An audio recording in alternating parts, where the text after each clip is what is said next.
Welcome to the Humbly Arya channel.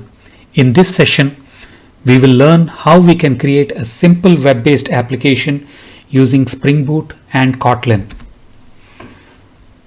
We will cover a brief introduction to Spring Boot, the framework, and Kotlin, the programming language. You will be introduced to the relevant tools needed to develop your web-based application. By the end of this session, you will be able to write very simple web-based applications.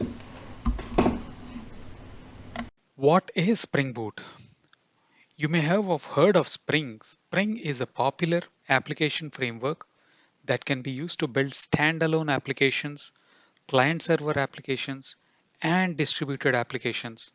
Spring can also be used to build front end applications, implement the middle tier business logic, or the back end logic that talks to other systems. In summary, Spring is a time tested, popular framework for building applications. While the Spring framework is comprehensive, it can be difficult to set up or configure. Spring Boot solves this problem of configuration complexity by making it easy to build Spring applications. With Spring Boot, you can determine the components required. For example, if you are building an application that talks to databases, you will need to include the JDBC or JPA components. If you need to secure your application, you will need to bring in the security dependencies. Spring Boot has concepts called starters. So you have a starter for a web, you have starter for database, security, validation, and a number of commonly used capabilities. Using these starters or by including a starter, example a web starter, Spring Boot will ensure that all relevant underlying dependencies are included in the project. Spring Boot finally makes it easy to build your project. It includes an embedded web server. So once you build your application, it is ready to deploy without the need to configure additional web servers. Of safe and stable programs with its emphasis on null safety, where the dreaded null pointer exceptions can be eliminated if you follow the relevant conventions. Finally, it is open source and actively maintained by its creator JetBrains. Let's show the power of Spring Boot and Kotlin combined. Over the next few minutes, we will create a simple web-based application that can do three different things. It can display Hello World within the browser. It can take a user's name and greet the user. And it can take some input, process it, and provide an output to the user. By the way, please consider subscribing to the channel as it will help with the YouTube algorithms.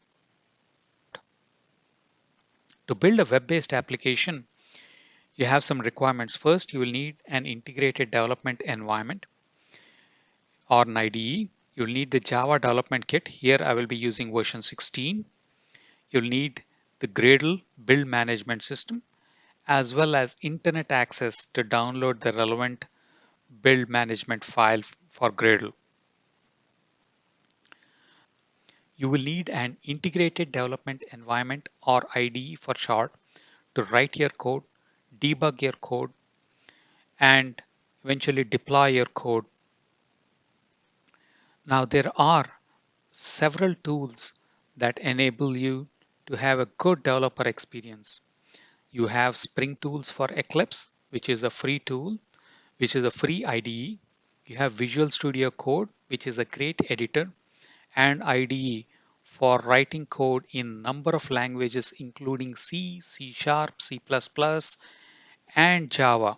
Again, this is also a free IDE from Microsoft. I will be using the IntelliJ IDEA Ultimate version. You can get a trial version of it from the JetBrains website. Do note that JetBrains is the creator of both IntelliJ IDEA, the IDE, as well as the programming language Kotlin. Here are a list of steps that we will have to follow to get to a working example. We will need to install the IDE. Now the installation, the download and installation of the IDE are fairly simple, and I won't be covering the download or installation of JetBrains. We will need to create and download the Spring Boot project template. We will have to load the downloaded project template into the IDE.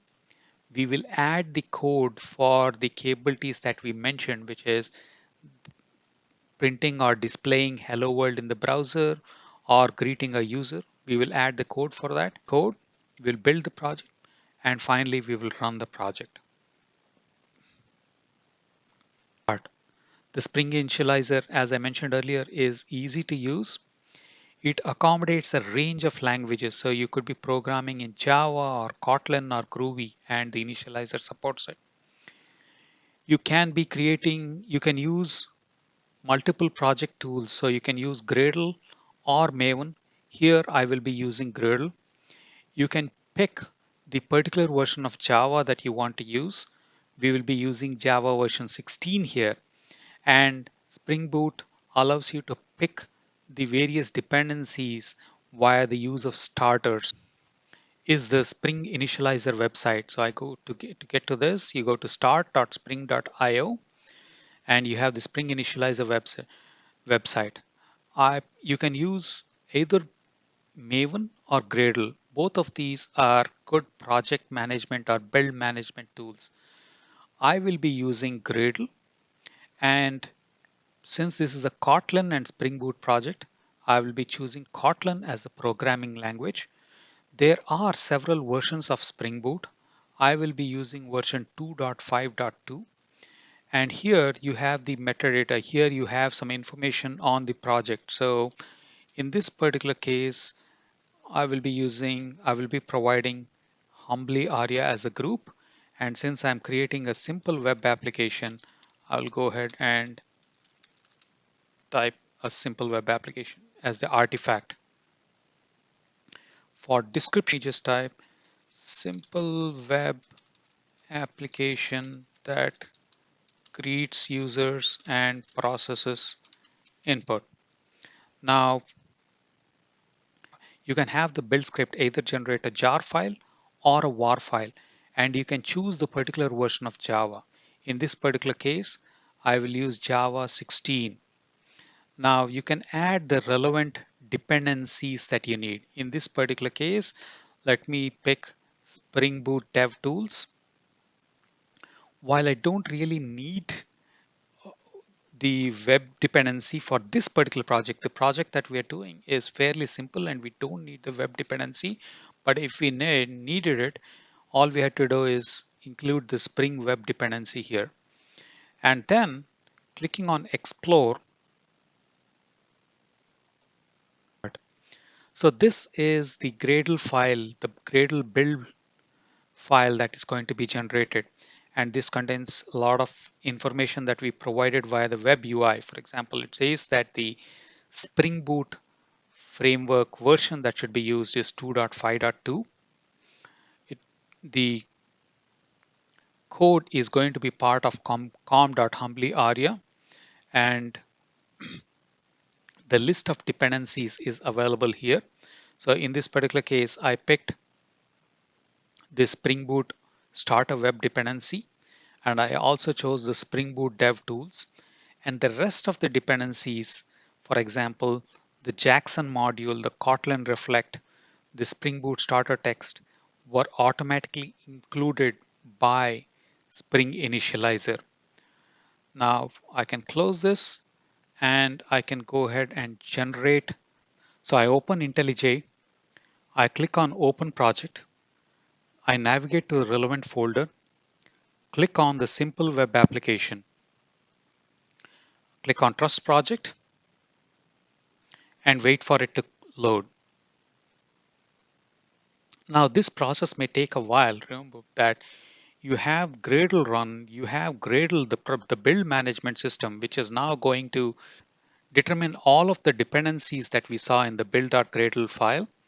And it's going to make sure that these packages and all underlying dependencies are brought down, are downloaded into a system. Now once you have loaded this process can take a while because Gradle, the build management system, will now read the build.gradle.kts. It will identify all the dependencies and automatically go and fetch these dependencies as well as all underlying dependencies. Thanks to the Spring Initializer, you have the basic project structure in place. Here you can see the source directory. Under source directory, you have the main directory and the test directory. You can place your source code and other resources within main directory while your unit tests are available or written into the test directory. Now within main, you have the Kotlin subdirectory and you have the simple web application Kotlin file. While the resources files directory is likely to be empty at this point, if you had a web pages that you wanted to create or templates, this is where you'd go ahead and place them. Now now Gradle has also downloaded all the relevant files here. So you will see a whole list of files. You will see files that enable logging here, files that can act on or process XML. You will see files that represent the web server, the embedded web server Tomcat, Apache Tomcat.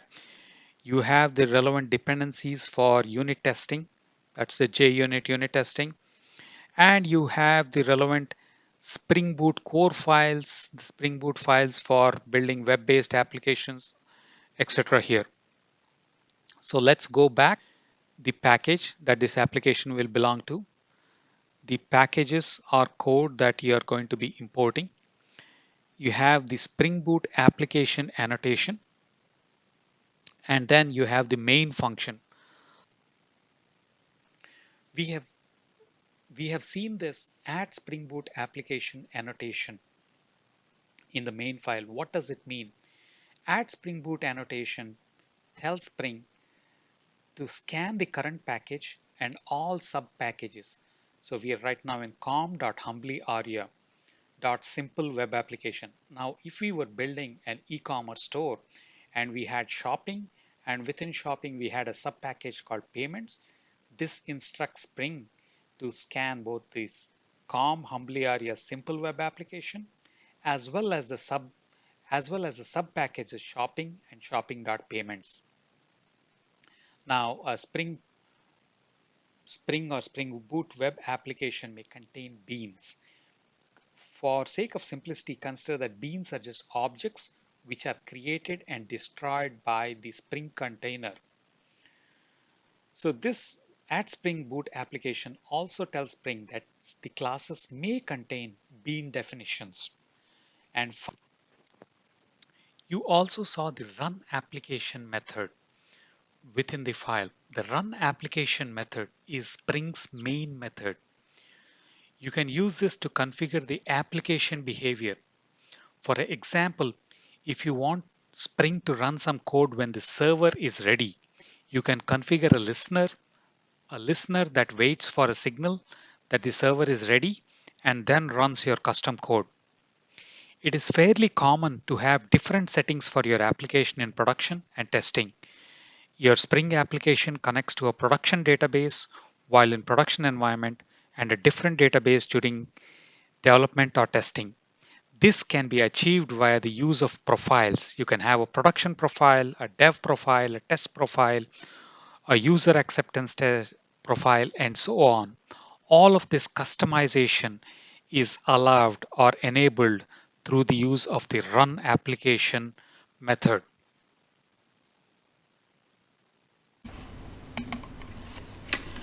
At get mapping is another annotation that we will be using today. It maps a HTTP GET request to a method or a handler that can handle the request. For example, if you were to navigate to https amazon.com/home, there will be a handler or method on the Amazon website that knows how to respond to this request. If you typed amazon.com/home, the request may be handled by a method named display home page. Similarly, if you are looking for a phone, let's say the Moto G phone on Amazon.com website, the request may be handled by a method called display phone information that takes the model of the phone as input and returns the relevant web page to you.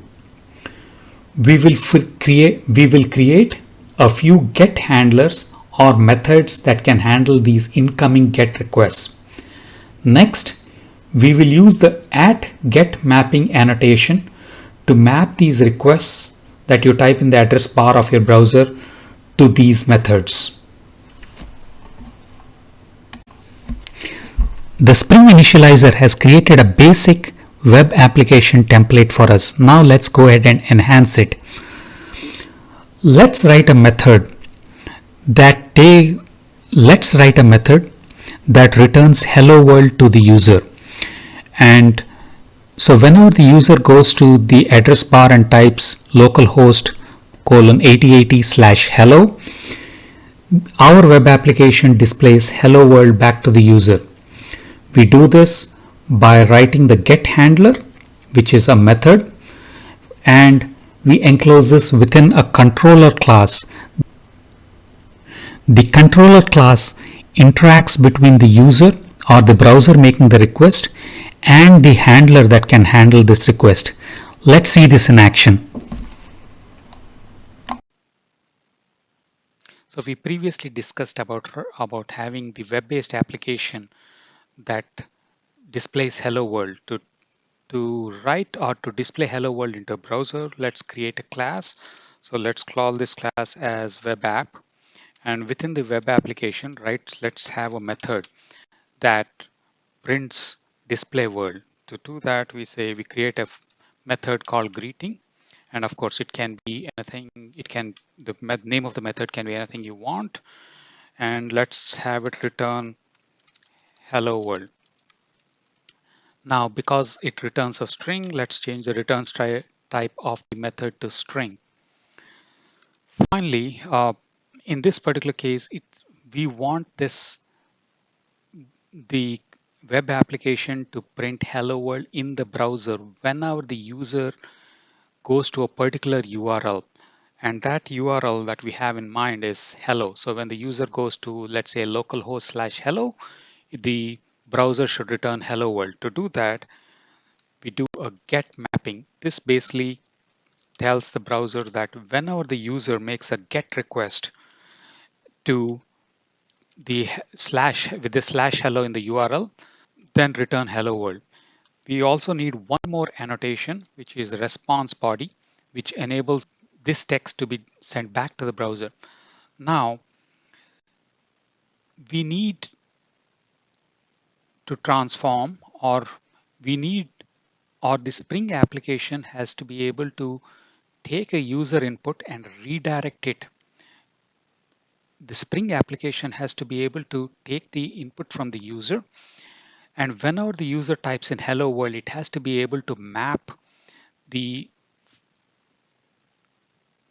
whenever the u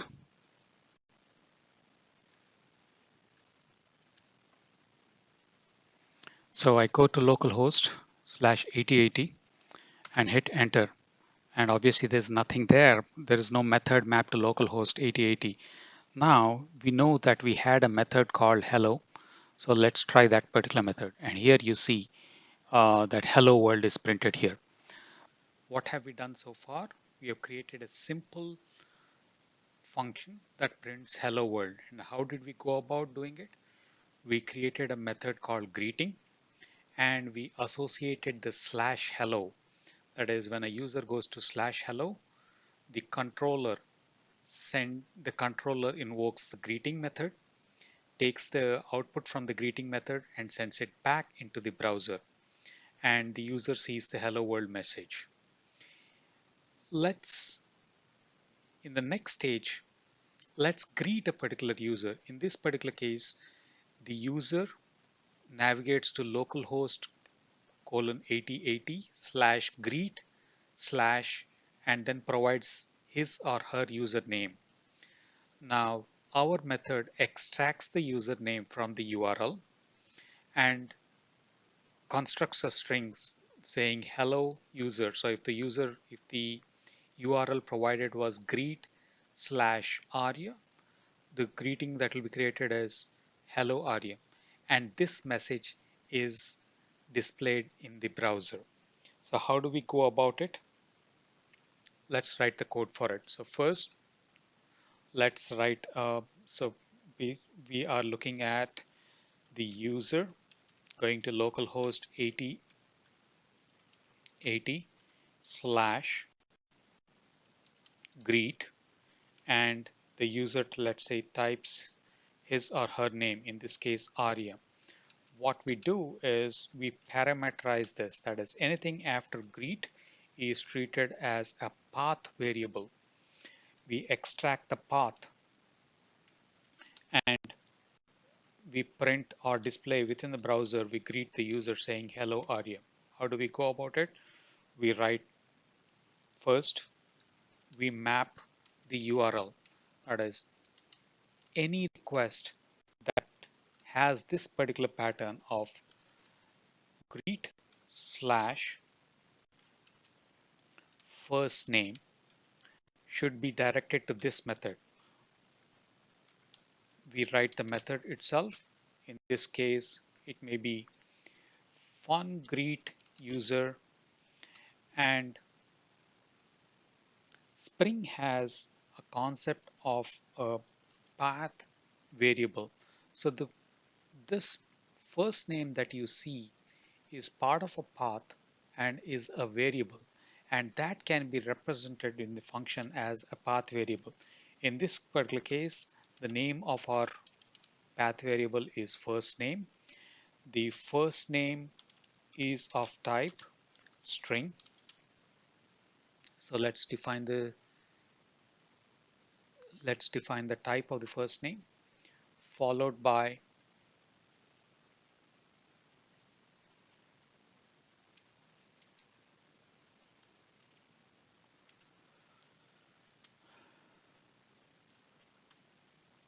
and let's, for sake of simplicity, let's greet the user saying hello dollar first name. Now, given that this function returns a string, let's add the return type here. Now let's add the response body annotation, and we should be good to go.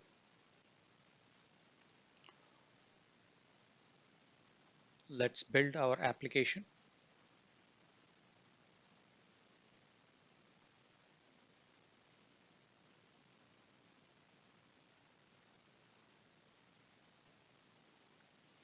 Once the application has started up, let's load our web browser.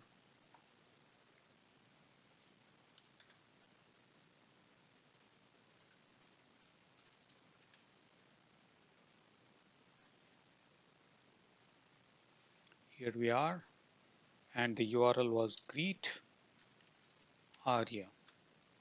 So you see the name.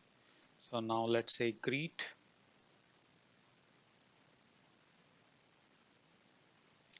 Jake or greet Jill. So you see that happen. Let's do something more interesting this time. Let's take two numbers. Let's have the user provide two numbers. So the URL is localhost slash add followed by two numbers, number one and number two. And let's add those numbers and display the sum in the browser. Again, the process is going to be fairly simple. In this particular case, we are going to say get mapping. You should be familiar with this by now. And the URL is add, and then the two path variables are num1 and num2.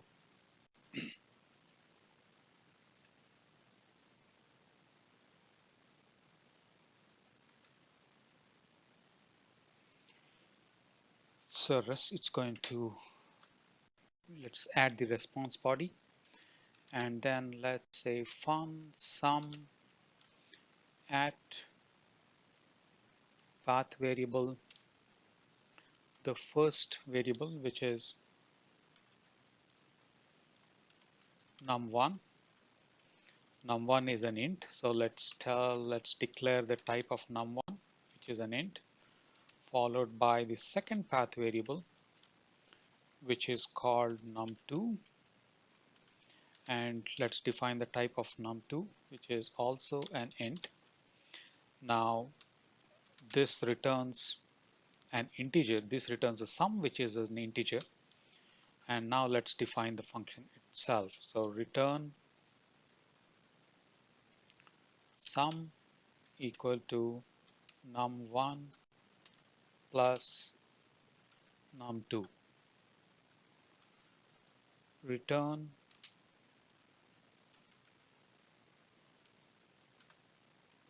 sum. There we have it. And so the URL that we should be trying out is, the URL to try out this function would be localhost 8080 slash add slash 5 slash 10, and then the our program should be adding 5 and 10 and giving us the output. Let's compile this. Okay, there is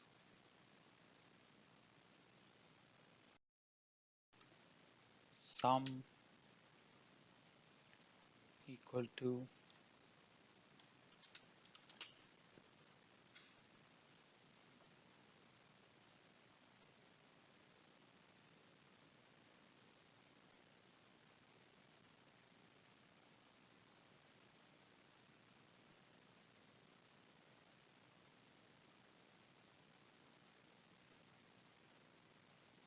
okay. Now let's load this into the browser and see whether it's working or not. See that the answer is 5 and 15. Let's add two other numbers, 25 and 75. The answer is 100. So we know the program is working. So far we have provided fairly basic capabilities. We were able to print a message into the browser. We were able to take an input from the user and return it to the user. We were also able to take input from the user, process it, and display the processed information content back to the user. This was meant to be a basic introduction to Spring Boot, or developing applications with Spring Boot and the Kotlin programming language. We used IntelliJ and Gradle. IntelliJ to write our code to build, and Gradle as the build and dependency management tool. We also saw the basic components of a web application, the annotations required, etc. And then we went on to do two basic operations, which is present some output to the user, present some content to the user, followed by processing some incoming requests and providing information back to the user. This code is available at github/humbly-aria. If you like this presentation, please subscribe to it, like, share. Clicking on subscribe will help YouTube show this video to other learners such as yourself. Please subscribe to the channel, like and share this content with your friends. And if you have questions, please post them in the comment section below. Thank you for watching.